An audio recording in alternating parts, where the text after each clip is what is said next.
Bonjour à toutes et tous. Ma chatte Chanel et moi, nous sommes ravis de vous retrouver. Je crois que c'est la septième vidéo. J'ai l'impression qu'il y a super longtemps que je ne suis plus venue filmer, mais j'attendais plus précisément la sortie du pull Velaris pour pouvoir vous le présenter. Et donc, c'est aujourd'hui le jour de sa sortie.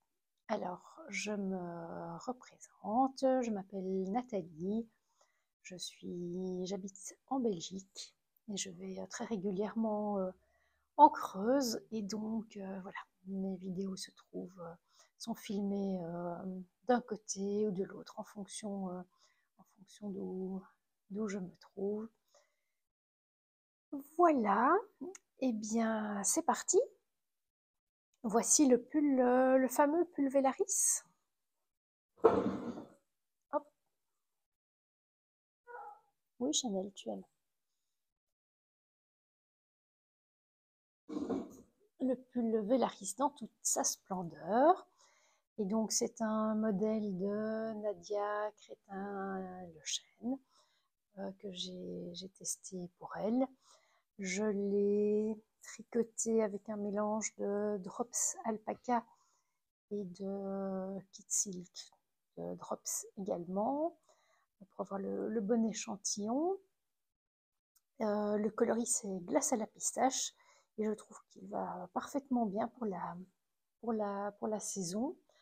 Quand Nadia a envoyé le modèle pour voir si on voulait le tester, il y avait deux modèles en même temps. Donc il y avait un châle et il y avait ce pull. Et le nom du châle et le nom du pull sont inspirés d'un livre qu'elle lit pour le moment, mais je ne sais pas lequel. Je crois qu'elle en parle sur son post Instagram de présentation. Et donc, jusqu'à la fin de la semaine, si j'ai bon souvenir, vous pouvez obtenir 30% si vous achetez les deux patrons avec le code STARS30, STARS30. Donc, c'est un modèle avec, avec un motif de dentelle dans l'empiècement qui ne va même pas jusqu'à la fin du raglan. Et donc je trouve que les proportions sont assez réussies.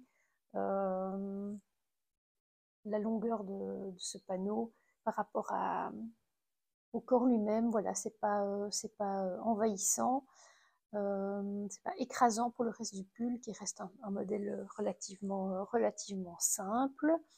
Mais c'est un modèle finalement, je dirais, terriblement efficace, puisqu'il est assez simple, mais il fait beaucoup d'effets. On voit à la lumière, voilà. On voit la lumière avec le reflet que les ombres donnent toute sa beauté. Qu'est-ce que je voulais encore dire sur ce modèle? Oui. Voilà, donc hormis le travail sur la dentelle, le reste du modèle est assez simple et classique, mais voilà, comme j'ai pu le découvrir en tricotant les modèles de Nadia, ben voilà, ce sont des modèles qui tombent très bien, une très belle coupe. J'en suis ravie. Je trouve que la couleur est bien de saison, et le fait que ce soit une couleur claire met bien en évidence également ce jeu de motifs plus poilus. Des fils plus poilus aurait un peu caché le motif, une couleur plus foncée également. Il faut tout à fait exclure les couleurs, je dirais, non solides ou semi-solides. Donc voilà, j'en suis très très contente et ravie de vous le présenter ce jour. Alors, un autre modèle assorti, pas un modèle, notre patron assorti. Voici. Ce sont les fameuses petites chaussettes, les fameuses petites chaussettes de bébé dont je vous avais dont je vous avais parlé. Je vous avais montré le début. Je vous avais dit dans ma dernière vidéo que d'après mes calculs, il n'y avait pas assez, j'avais pas assez de fil pour faire 3 chaussettes, hein, puisque c'est toujours la chose, hein, quand on a une paire de 2 chaussettes, on en perd une, et puis ben voilà, on se retrouve avec des chaussettes orphelines, à moins d'acheter dans le commerce d'hyper identiques et de ne pas voir la différence. Ce n'est pas vraiment le cas avec les chaussettes tricotées main. Je pensais me retrouver avec plus de verre d'après mes calculs, et finalement il me restait de la même qualité, donc c'est-à-dire c'est un fil de Wilskine, je ne sais pas comment on dit. C'était un ensemble de petits mini que j'avais acheté au Knit It, mais 2022, la première fois que j'y étais. Et ceci, ben voilà, c'était déjà un reste de chaussettes de naissance que j'avais fait pour un autre bébé il y a quelques années, et je trouve que les couleurs vont très bien ensemble. Elle est vraiment craquante. Les 2 autres sont unies. Voilà, j'ai fait un petit rebord parce que c'est mignon aussi. Et c'est tout à fait assorti avec mon pull. Voilà. Et donc, paire suivante pour ma petite fille, et donc pas la dernière. Le modèle, ce sont les DRK Everyday Socks de Andrea Mori. Je ne sais pas la quantième fois je fais ce patron. Et par rapport à l'avant dernière fois que j'ai fait ce patron, donc en chaussettes bébé, j'ai rajouté 1 centimètre. J'ai rajouté 1 centimètre de longueur au niveau du pied. Et alors mes chaussettes, en tout cas les chaussettes de bébé, pour la longueur de la tige, je les plie en 2. Voilà, et alors je m'arrête quand j'arrive au début du jersey de la pointe. Et pour celle-ci, ben, j'ai été au bout de mon fil. Voilà, je trouve qu'elle est trop shoot. Et est-ce qu'elle est vraiment plus longue que l'autre? Je crois qu'on est peut-être y avoir 2 rangs de plus. On est dans les mêmes proportions. Donc là, voilà, j'attendais de vous les montrer pour les offrir. Mais voilà, je me rends compte que, hormis les chaussettes, je suis désolée, je touche la table, dont le plateau bouge, il y a un peu de laisser aller de mon côté, du côté des tricots bébés. Donc j'attends de bien avancer sur ce que je vais vous montrer là, mais en cours pour le moment. Et puis je vais relancer un projet bébé, puisque la petite salopette, vous vous souvenez, Teddy Pence, qui était en taille 4 mois. Et donc mon prochain projet, c'est un petit ensemble en 6 mois, avec un gilet et une petite culotte assortie, un mélange mérino-coton. Et là, je vous en reparlerai quand je lancerai, donc la prochaine fois, j'espère. Alors, sur mes aiguilles, qu'est-ce que j'ai? La fameuse manche canadienne. Donc vous vous souvenez que je vous avais au Canada montré la manche géante. Je vous avais raconté la dernière fois, je crois, mes aventures d'avoir trouvé des petites bêtes dans le sac de fil, et où il y avait la manche. En examinant bien, j'ai vu, je ne sais pas si vous voyez ici en transparence, mais bon voilà, il y a carrément un trou dans la manche. Ici, il y a un fil qui est très qui est lâché. Donc j'ai mis ça pour attirer l'attention. Et puis sur le côté, tiens, je pourrais mettre aussi une petite épingle. J'ai mis des petites épingles aux endroits où il faut faire attention, soit au moment de remonter les mailles. À mon avis, la dame qui m'a donné, enfin non, pas à mon avis, qui m'a confié ce travail, c'est ce qu'elle m'avait dit. Elle avait elle avait défait très rapidement les coutures de la manche puisqu'elle était déjà montée, montée au corps, et donc elle a donné quelques petits coups de ciseaux dans la manche elle-même. Alors, suivant l'état de ma motivation, je m'étais dit que j'allais peut-être défaire et refaire la fin de la manche, de là à là, puisque c'est là que se trouve la majorité des soucis. Mais j'ai peur en fait de ne pas avoir exactement la même tension, le même nombre de mailles. Ce serait bête finalement que ça se voit sur le haut de la manche. Mais enfin, en tout cas, je laisserai mes petits marqueurs pour qu'elle repère bien moi-même où j'en suis. Oui, Chanel. Voilà, je crois, j'ai dépassé la moitié. On va mettre l'un sur l'autre. Zou, zou, zou, zou, voilà. Donc, donc, en hauteur, je ne suis pas vraiment à la moitié, puisque la manche est très longue, mais à la fin, bon, elle diminue de largeur, mais donc en quantité de fil, puisque j'ai pesé la manche terminée, c'est 166 grammes. Là, j'ai tricoté de pelotes de 50 grammes. Donc voilà, je suis à 100 grammes sur 166. Et je me suis dit que j'allais l'avancer un bon coup, comme ça je pouvais renvoyer le tout.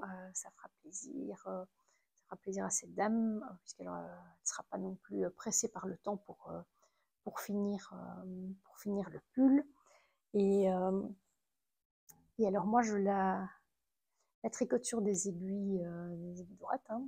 Donc ça c'est quelque chose que j'aime bien. Comme je vous avais dit ça un petit peu plus dans des vidéos précédentes. C'est un fil en fait qui est tricoté, enfin elle a choisi de le tricoter assez serré parce que ce sont des aiguilles 4, mais c'est un fil qu'on pourrait tricoter facilement plutôt en 5,5 suivant les recommandations du bandeau. Je vais vous montrer.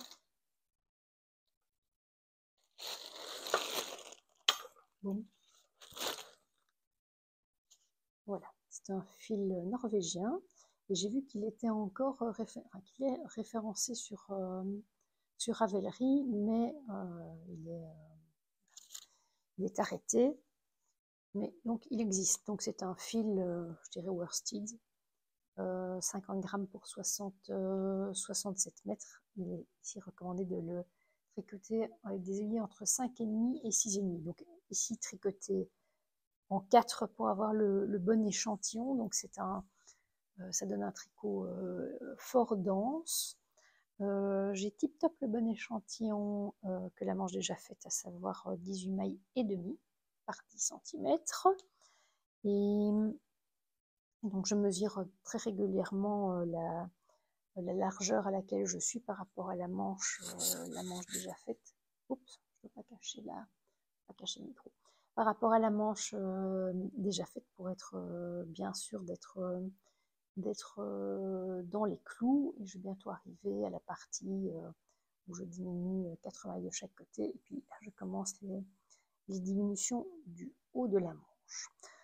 Et comme c'est un tricot relativement facile, je le tricote en regardant les vidéos de Éléonore. Je ne sais pas si vous connaissez cette podcasteuse ou youtubeuse, je ne sais pas comment on dit. Et donc son pseudo c'est Fille de Nuages, je vous mettrai le nom en dessous. Et elle fait des vlogs Mars, donc tous les jours de mars elle fait une vidéo. Et franchement c'est très sympa. J'avais déjà découverte il y a plusieurs mois, je sais plus, je crois que j'étais tombée un petit peu par hasard. J'avais suivi quelques-unes de ses vidéos, pas régulièrement, puis j'avais regardé celle de sa visite de la filature du Valgo de Mar, où elle faisait ça avec sa tante, sa maman, ses grands-parents. C'était vraiment c'était sympa. Et puis elle a fait l'année passée, elle s'est lancé le challenge de faire en 52 semaines les 52 paires de chaussettes du livre 52 Weeks of Socks. Donc c'est paru en français, sous le nom 52 chaussettes pour toute l'année. C'est pas 52 chaussettes, hein, 52 paires de chaussettes, on est d'accord. Et, franchement, c'est une fille, c'est vraiment comme j'en parlais avec, Valérie et Virginie, qui la suivent aussi et que j'ai vu chez Sipenit. C'est vraiment une belle personne. Voilà, j'aime bien sa personnalité. Donc ça vous changera si vous avez envie d'aller voir, ça vous changera des podcasts habituels. Elle est, elle est unique en son genre. Oui, elle est chouette. Franchement, elle est chouette. J'ai l'impression d'être impliquée dans son podcast. D'ailleurs, je fais souvent des commentaires. Je vois qu'on est tout le temps les mêmes à faire tout le temps plein de commentaires, mais elle en a beaucoup. Elle y répond pendant la vidéo. Comme c'est de jour en jour, il y a vraiment une espèce de dialogue qui se met en place. C'est vraiment sympa. Et puisqu'on en est à parler de podcasts que je regarde, je dirais que je peux vous en conseiller encore l'un ou l'autre que j'aime bien et qui m'intéresse. Et c'est toujours un petit peu un mouvement comme ça. Je les découvre, puis je me dis non, et puis finalement j'y reviens et j'accroche vraiment. Donc une autre podcasteuse, c'est Audrey Borrego, donc Yarnflix. Je vous en ai déjà parlé parce qu'elle a fait un podcast spécial Pull d'homme, enfin, patron de Pull d'homme. Et donc l'intérêt, c'est que voilà, elle a son œil de designer, donc elle a une vision tout à fait différente pour nous parler de fil ou de son expérience de tricot, etc. Donc voilà, c'est assez enrichissant. Qui est-ce qu'il y a encore? Oui, j'aime beaucoup Anna, qui tient la boutique Lana et Tricot à Grenoble. Et elle aussi, elle a pas une approche banale, commune. On apprend plein de choses en l'écoutant. Elle fait des patrons que tout le monde ne fait pas. Elle utilise des fils que tout le monde n'utilise pas. Vraiment, oui. Voilà, ce sont des podcasts où on en ressort nourri. Moi, j'ai besoin de nourriture et de stimulation pour continuer à m'alimenter. C'est vraiment ça. J'ai besoin oui, d'avoir oui, des informations qui ne sont pas juste être occupé ou tricoter tricoter avec une copine pendant, pendant que je tricote, quoi. Donc, c'est vraiment chouette. Bon, il y en a d'autres, hein, mais je vous cite là comme ça. Ah ben oui, je continue, je rebondis sur le thème des podcasts parce que Eleonore, qui parle très bien l'anglais, qui se débrouille très bien, elle montrait à un moment qu'elle regardait un podcast en anglais, donc du coup je lui ai posé la question s'il en avait d'autres à me conseiller, et de fil en aiguille, en fait, j'ai une liste au moins d'une quinzaine de podcasts en anglais. Alors je trouve que je n'ai pas encore commencé à les regarder, mais je trouve ça pas mal parce que c'est tout à fait un autre point de vue que ce qu'on peut avoir du côté de la francophonie. D'un côté, ça entretient notre anglais. Et, alors, pour rebondir encore là-dessus, ça fait un certain nombre de temps que j'ai une petite application pour apprendre l'espagnol, mais bon, moi je suis vraiment nulle en langue, hein, on peut le dire très platement. Et donc, je m'étais dit, pour m'améliorer un petit peu, que j'allais suivre au moins un podcast en espagnol. Et donc là, j'avais trouvé Equipoque. Et donc ça, c'est une boutique de laine en Espagne. Et alors, ils font des soirées ou après-midi tricot. Elles sont, je dirais peut-être 10. Et alors, chacune à son tour présente le tricot qu'elle a sur elle, son encours, le tout en espagnol. Je dirais que je comprends 10% de ce qui se dit, mais c'est suffisant parce qu'en fait, quand on voit un tricot, on voit les fils, On a aussi pas mal d'informations qui ne sont pas, qui ne doivent pas vraiment être traduites. Mais voilà, donc je vous encourage, si vous avez envie de pratiquer ou d'améliorer ou d'entretenir une autre langue ou finalement avoir une autre ouverture d'esprit, à aller visionner des podcasts dans une autre langue. Voilà. C'était le petit aparté podcast. Alors, j'ai encore 2 en cours et je ne vous parle toujours pas du châle de Steven West, le glittering. Je regarde l'heure parce que non seulement j'ai Chanel derrière moi, mais j'ai mon chat. Oui, Chanel, je parle de toi. J'ai mon chat mignon sur l'autre appui de fenêtre. Bon, alors Chanel et Mignon ne s'entendent pas, donc c'est ça qu'elle ne veut pas le regarder. Elle regarde en dessous, elle écoute, mais elle ne veut absolument pas le regarder. Il est trop horrible. Par contre, lui, il la regarde, l'air de ne pas la regarder. Bref. Est-ce que je pourrais vous le montrer? Oui, je vais essayer. Attendez. Ne bougeons plus. Il est là. Il vous fait coucou. Voilà. On se réinstalle. C'est bon, c'est bon. Yes. J'ai encore 2 en cours. Là. Alors, c'est le fameux châle mystère de Alice Hammer, dont je vous ai aussi déjà parlé, qui s'appelle le châle des 4 saisons. Spoiler. Le voici. Et donc, le micro. Le voici. Voilà. Et donc, on a commencé la première partie. C'était. Quelle saison était-ce d'ailleurs? C'était l'hiver. Avec un petit jeu de mailles glissées. L'entièreté, le thème technique du châle, ce sont les mailles glissées. Ici, après l'hiver, il y avait le printemps, et donc ici, ça symbolisait les petits crocus qui sortent de terre. Ici, c'était un peu comme des clôtures tressées en osier. Et nous sommes à l'été, enfin, je suis à l'été, donc ça, ce sont les petites pousses du potager.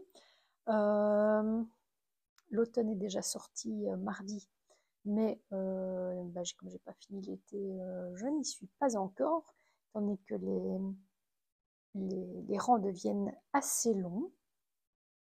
Donc je vous avais parlé du fil, c'est la biobalance de Bességarn. J'avais acheté un kit de 3 couleurs. Voilà, c'est le sac que j'avais reçu, le kit.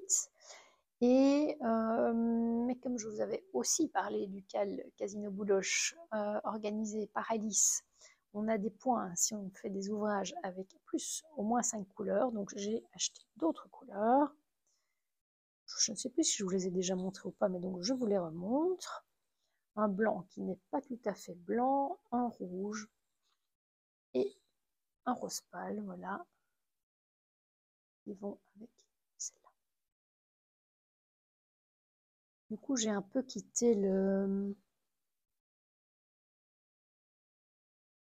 les sentiers, puisque vous voyez que la première partie, là, uniquement avec les couleurs du kit, la première partie ici, des petites clôtures tressées aussi, et puis voilà, je commence à introduire. Là, j'introduisais le rose pâle, le blanc et le rose pâle, le rouge et le rose pâle. Voilà, je fais un petit peu à l'inspiration du rang. Parfois, je me dis, bon, ces 3 rangs-là, je vais les faire, suivant, je vais les faire, 3 rangs de couleurs. Je vais les faire comme ça, et puis une fois que j'y arrive, je change déjà d'avis de couleur. Donc, c'est vraiment un petit peu comme je le sens. Toujours pour vous parler de châle mystère, de MCAL.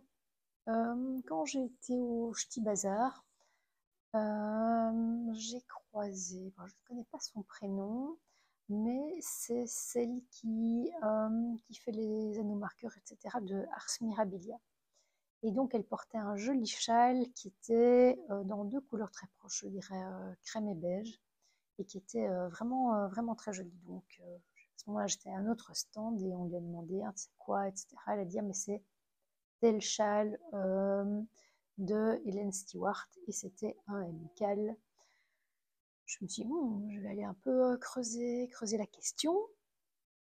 Et donc j'ai été voir, donc Hélène Stewart, c'est une designer tricot, son nom de scène, hein, c'est Curious Handmade.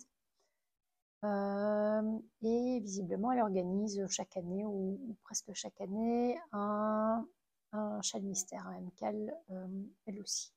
Et il m'avait tellement plu le châle que j'avais vu, je me suis dit, bon, ben, je vais faire celui-là. Alors, celui-là, il commence le 21, donc c'est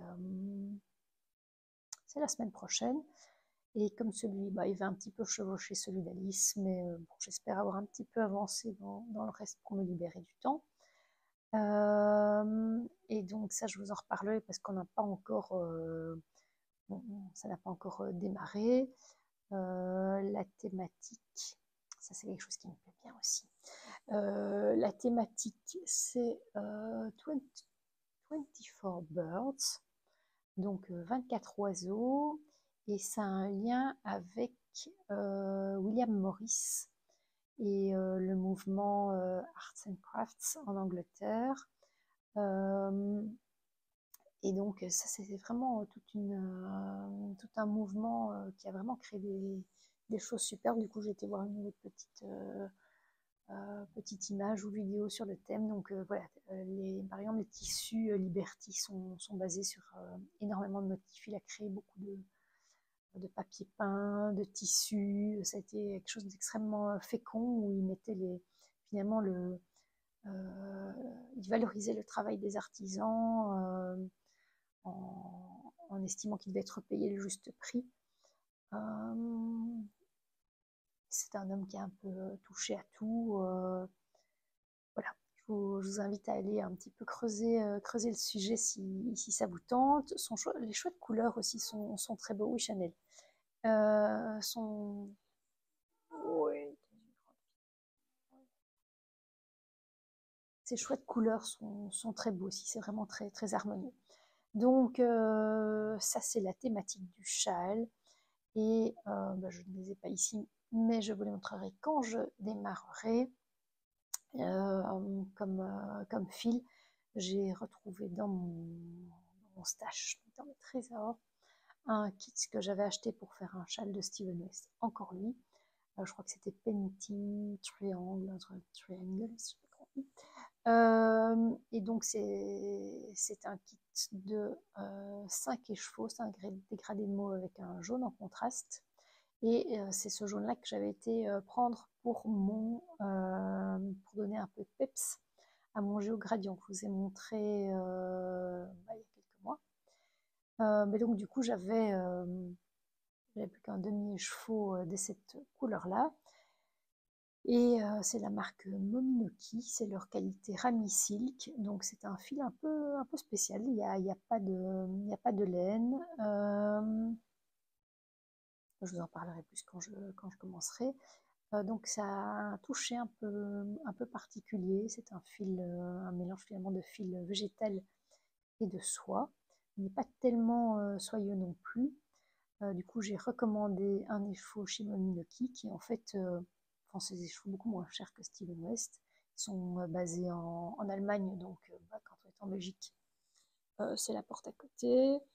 Et que la couleur a changé de nom, c'est stricto sensu la même couleur. Mais enfin, comme on a besoin vraiment de cette couleur-là d'un écheveau complet, ben, je prendrai l'écheveau complet. Si jamais à la fin il me manque quelques mètres, je sais qu'il me reste un demi-écheveau de mon géogradient. Donc ça, c'est le volet de mon MCAL qui va commencer le 21. J'adore ça. Il y a un groupe Ravelry pour un peu partager bah, tous et toutes ensemble, toutes et tous ensemble. Et donc c'est un public beaucoup plus international. Par exemple, le fil que Hélène Stewart a utilisé, c'est un fil qui vient d'Australie. Voilà, ça se passe. C'est un peu. C'est peut-être pas l'échelle d'un Steven West, d'un MCAL de Steven West, mais c'est cet esprit-là. Pour rebondir, de rebondir. Oui, Chanel. Oui, oui, oui, oui. Oui, tu rebondis avec moi. Voilà, rebondissons ensemble. Donc, quand je me suis inscrite à la newsletter de Hélène Stewart, c'était, je dirais, peut-être tout fin d'année, quelque chose comme ça, tout fin d'année passée. Et donc, en fait, elle m'a transmis toute une série de mails que visiblement elle avait envoyés en newsletters au cours des mois précédents. Et entre autres, il y avait ceci. Make Your Own Yarn Advent Calendar.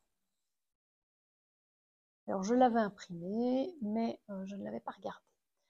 Or, si vous êtes un petit peu sur Instagram, vous n'êtes pas sans avoir remarqué qu'on est en pleine folie furieuse des commandes de calendrier de l'Avent. Alors, bon, il y a 2 ans, j'étais complètement passée à côté de l'information. Du coup, l'année passée, j'étais un petit peu plus au taquet. Je m'étais commandé le calendrier de Artemis Yarns, un écheveau par semaine et un écheveau le 25, et sur le thème de l'arc-en-ciel. Et c'était vraiment une très chouette expérience. Je me retrouve voilà, avec un arc-en-ciel des chevaux. Bon, je vous les montrerai une prochaine fois parce que j'ai une idée de patron pour associer avec ça. Bon, donc, Natacha, qui est derrière la marque Artemis Yarns, avait proposé un patron de châle, des châles que d'ailleurs a fait Éléonore de Fil du Nuage. Mais mon idée, c'est peut-être plutôt de faire le cardigan que Rory Locatelli a sorti il y a quelques mois avec des fils de la bien-aimée. Et c'est un cardigan qui a la particularité d'être complètement dégradé du haut vers le bas, donc en couleur, plus tout un jeu de bubbles, etc. Donc vraiment, c'est une pièce un petit peu, on va dire, too much, mais qui donne super bien. J'aurais certainement trop de fils si j'ai 5 échevaux pour la faire, 5 échevaux de fingering. Mais je me dis, ça, c'est le genre de pièce un peu dingue dans laquelle ce genre de fil peut bien passer. J'avais pris de la single comme film parce que c'est toujours la même chose. C'est rendez-vous tel jour, telle heure sur le site pour faire la précommande. Et puis, les minutes passent, le temps qu'on chipote un peu. Et puis, doum, doum, doum, il n'y a déjà plus tel fil, tel fil, tel fil. Mais finalement, j'avais été assez contente parce que je ne connaissais pas vraiment la single. Donc, c'est un fil unique, ce ne sont pas plusieurs fils retordus ensemble ou tordus ensemble. Et du coup, le fil ne prend pas la couleur de la même manière. En comparant avec d'autres qui montraient dans leur podcast les écheveaux, les mêmes écheveaux en fait qu'elles recevaient, qu'elles ouvraient tous les week-ends. Je me rendais compte que les couleurs du mien n'étaient pas, c'était pas la même chose. Mais enfin, je suis de toute façon ravie. Donc, je continue sur ma lancée de calendrier de l'Avent. Donc, voilà, vous en avez déjà certainement entendu parler. Celui d'Artemis Yarns l'année passée, il était encore dans un budget relativement raisonnable. Artemis Yarns a une marque petite sœur qui s'appelle Ivy Fiber Co.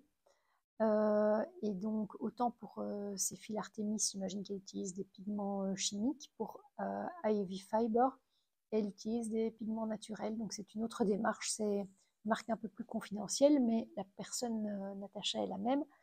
Et donc, c'est la même qualité de goût pour les couleurs, d'association. Et là, l'année passée, elle n'en avait pas fait. D'ailleurs, je crois même que je n'avais pas regardé. Mais donc, elle fait aussi un calendrier de l'Avent sur le thème des champignons, ce qui change un peu de tous les thèmes qu'on entend à gauche et à droite. Et donc voilà, je suis tentée et pas tentée parce que c'est 24 mini. Et donc moi je me demande toujours qu'est-ce qu'on va faire avec ces mini. C'est très joli sur le moment même. Mais 24 mini, bah, il faut un projet avec des mini. Voilà, je suis dubitative. Je suis dubitative. Mais du coup, oui, pour finir sur ce thème-là, l'année passée aussi, ben, je dirais en novembre, je suis tombée sur oui, aussi un calendrier de l'Avent réalisé par la boutique Julija à Anvers. Et donc, elle utilise du fil elle avait utilisé du fil numéro 5 de Fonti qu'elle avait teint elle-même. Et on recevait des petits sachets, donc chaque jour à ouvrir, mais je ne suis pas sûre qu'il y avait 20 grammes. C'était pas, voilà, ils n'étaient pas présentés non plus sous forme de déchefaites. Et donc, il fallait, enfin, si on voulait, on pouvait les tricoter chaque jour. Et puis à la fin, on avait une petite couverture de bébé, chose que j'ai faite. Mais voilà, je la vois d'ici. Et en fait, c'est que je n'ai pas pour vous la montrer. Donc je vais insérer peut-être là une photo de la couverture terminée avec des couleurs très douces. C'était très chouette parce que j'ai fait quasiment tous les jours tricoter le contenu du petit paquet qu'on ouvrait. Et du coup, ben voilà, pour Noël, j'avais ma couverture terminée. C'était vraiment... Oui, ça m'a vraiment bien plu. Oui, donc ceci. Et donc, voilà, ici Hélène Stewart, elle nous envoie, en tant qu'abonnée à sa newsletter, un petit booklet, ce qu'elle a fait, comment faire soi-même son calendrier de l'Avent, et donc son calendrier de l'Avent, mais basé sur le principe des 24 mini. Donc je l'ai regardé, je l'ai lu attentivement. Mais une fois de plus, je trouve que c'est chouette d'aller chercher ce qu'on a en petite quantité dans son stage, de se l'emballer pour soi-même, ou bien pour faire un échange avec une autre. Mais bon, une fois de plus, qu'est-ce qu'on fait avec 24 mini, quoi? La question reste posée. Mais bon, j'aime bien l'idée aussi de se faire à soi-même une surprise qu'on oublie un petit peu comme ça. Je crois que Miss Manu Naturel, qui est aussi une podcasteuse, c'est quelque chose qu'elle s'était fait. Oui, c'est sympa. C'est sympa. J'atterris. Mon dernier en cours. Oui, Chanel. Dernier en cours. Oui. Ah mais non, pas dernière en cours. Avant-dernière en cours. J'ai 4 en cours. La manche, le châle d'Alice. Je vais vite le ranger d'ailleurs parce que je commence à être un peu encombrée. Oups, le noir. Voilà. Et donc, vous vous souvenez, j'ai 2 défis dans le cadre du Casino Bouloche. Et donc, un que j'ai ici, c'est celui que Sophie m'a lancé. Donc le défi, c'était un fil de plus de 18 mois et quelque chose avec au moins 5 couleurs. Et donc, elle suggérait les petits animaux de Cynthia Valley, puisque on avait fait ensemble, j'avais fait jeudi la tortue dont je vous ai parlé, et à ce moment-là, elle avait fait justement Nana la canne. Et donc, je voulais faire Agi, la brebis, mais je voulais la faire dans les tons clairs. Donc, j'avais pas 5 couleurs différentes, donc je me suis décidée pour Nana. Oups, là, voilà, elle n'est pas encore du tout tripotée, enfin bref, rembourrée. J'ai une aiguille ici, je ne vais pas l'oublier avant d'aller plus loin, parce que moi je ne saurais plus aller chercher. Ah, voilà. Et donc, comme je vous expliquais, je prends un petit verre d'eau, excusez-moi.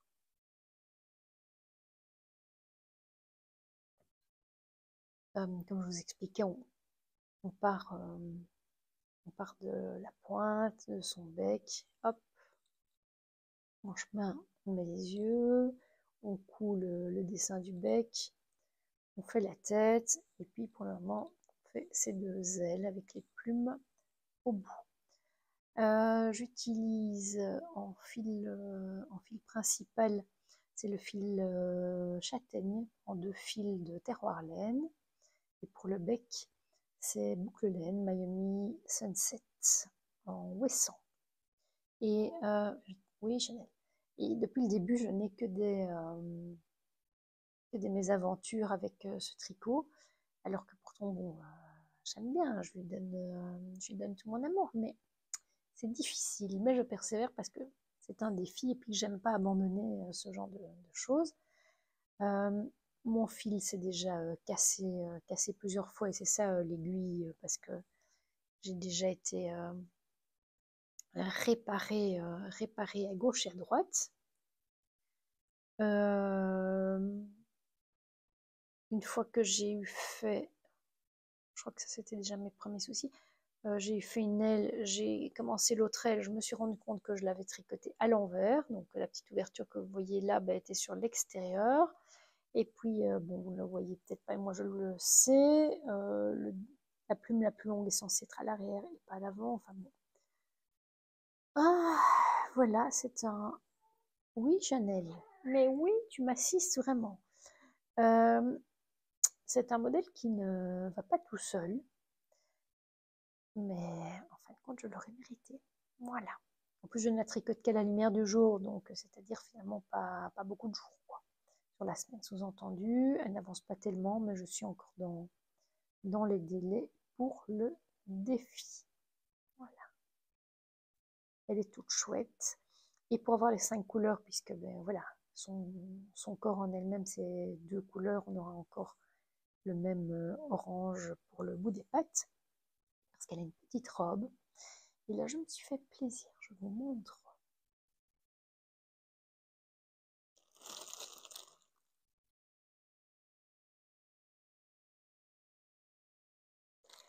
Et alors ça, qu'est-ce que c'est? Ce sont des fils de Mette Melsen. Et c'est une teinturière, je crois qu'elle est suédoise ou quelque chose comme ça. On voit souvent des projets d'elle sur Instagram de Loop London, qui est un super chouette magasin de laine à Londres. Et moi, j'ai toujours adoré la douceur des teintes. Encore quelque chose que je devrais creuser parce qu'elle fait vraiment des recherches sur les couleurs avec les plantes qu'elle utilise. Vraiment, c'est très joli, c'est très doux. Voilà, c'est un petit peu ce que j'espère retrouver si je prends le calendrier de l'Avent de Ivy Fiber, qui utilise elle aussi des teintures naturelles. Et donc je vais lui faire sa petite robe dans ces couleurs toutes douces. Voilà, pour un petit côté. Oui, Chanel, tu m'assistes bien. Oui. Un petit côté. Je dirais années 50, mais c'est pas vraiment. C'est un petit côté tout doux, quoi. Donc voilà, je me réjouis déjà d'avancer, de choisir les couleurs, puisque c'est une petite robe avec des bandes verticales qui vont en s'élargissant.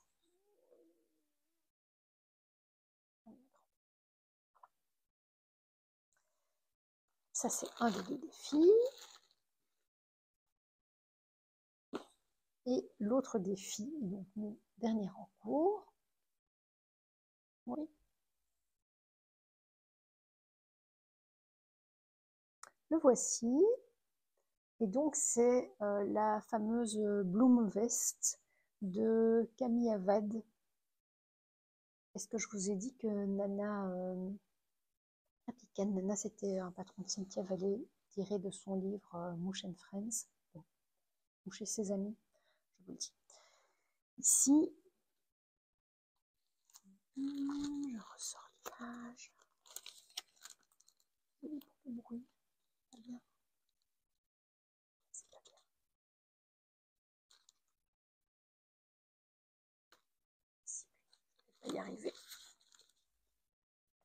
Je ne vais pas y arriver. Bon, bref, je vous mettrai la petite image en incrustation. Et donc, c'est le fameux patron d'un débardeur, une veste, comme on dit en anglais, qu'on vient rebroder avec des cercles. Et donc, ça se tricote avec 4 fils. Moi, j'utilise un fil de tandem, donc Westwool, c'est un fil de Steven West.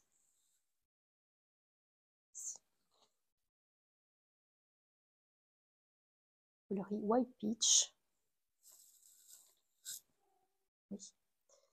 Et j'utilise également du Kit Silk de Drops, leur coloris blanc, et puis celui-là je ne sais plus, mais c'est sur ma fiche Ravelry.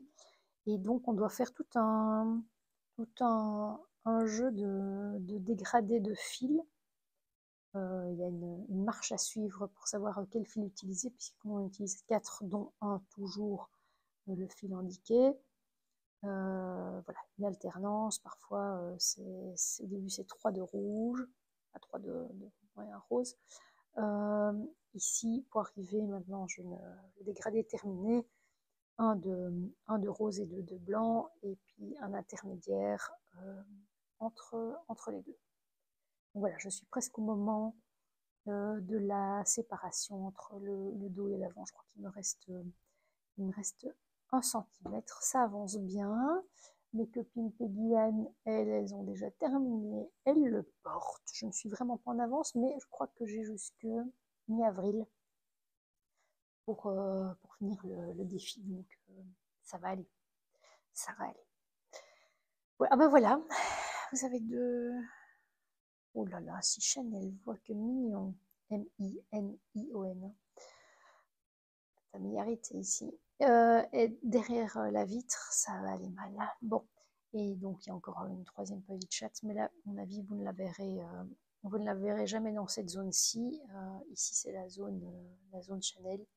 Là-bas, c'est la zone Mina. C'est difficile.